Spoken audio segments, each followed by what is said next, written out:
Welcome to We Hope in God channel. We're so glad you're here with us. Today's deep dive is a little different. We're going to share a moment of, well, grace and real insight that came from a quiet time reflection. We're focusing on how even ancient laws can reveal so much about the love and grace of Jesus. Our hope is that this meditation can be a small light for your own walk with Christ. And for that, we're turning to a really beautiful and I think often overlooked passage in the book of Numbers. We're going to be in Numbers 35, looking at the cities of refuge. It's such a fascinating bit of scripture because God is giving these loving, very detailed laws to Israel to really shape their community. Right before they even entered Canaan. Exactly. And it's all about protecting human life. It feels so ahead of its time. Okay, so let's unpack this. We're talking about a system God established. What were these cities? Well, among the 48 towns that were given to the Levites, the tribe that considered God their inheritance. Right, they didn't get land. Exactly. So out of their towns, 6 were specifically set apart. They were to become cities of refuge. And their purpose was what exactly? A safe house? Sort of, yeah. Yeah. They were sacred places of safety for anyone who had accidentally taken a life. So if you're fleeing, you run there. You run there. And inside the city walls, the avenger of blood, the victim's next of kin, could not harm you. The protection was absolute. It was. The text says, these 6 towns you give will be your cities of refuge, so that anyone who has killed someone accidentally may flee there. But that word accidentally is doing a lot of work there. It's everything. This wasn't a loophole for a murderer. Not at all. The law is incredibly clear on this.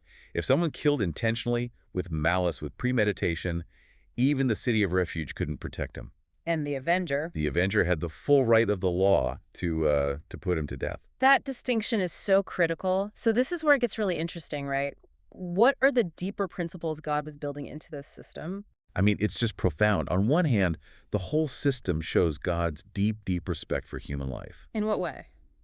Well, it protects a person who caused harm without meaning to, but at the same time, it fully honors the grief and the justice that's owed to the families of the person who died. It's a balance. A perfect balance.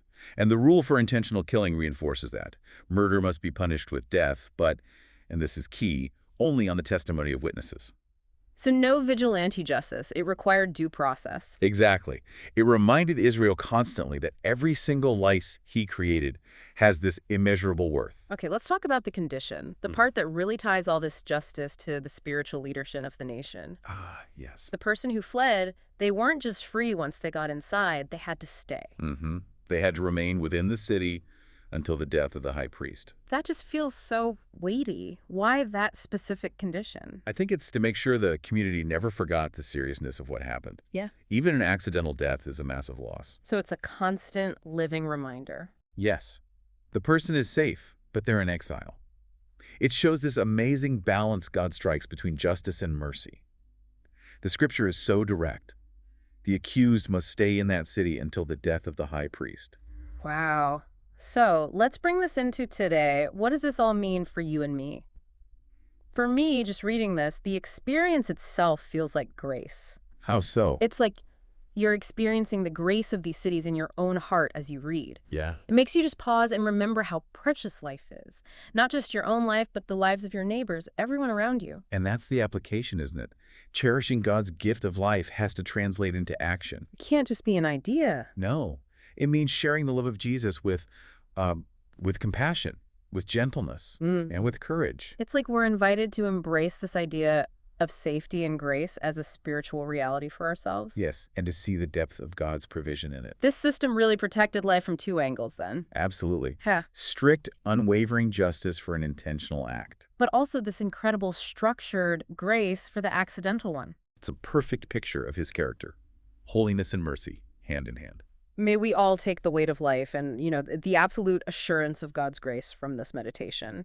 May each time we sit with these words be a small light for our walk with Christ. And maybe as a final thought for you to mull over, consider the symbolism of that condition for release. Why the death of the high priest? Why did the death of the mediator, the one who stood between God and the people, why did that act as the mechanism to release the accidental killer? What does that tell us? You open up a shelter, a place for hearts to breathe, for For those who run in sorrow, a quiet place of peace. You guard the ones who stumble. You see the hidden pain. You light us into mercy, where light is held again. When fear begins to whisper, your kindness draws me near. You lift the weight I'm carrying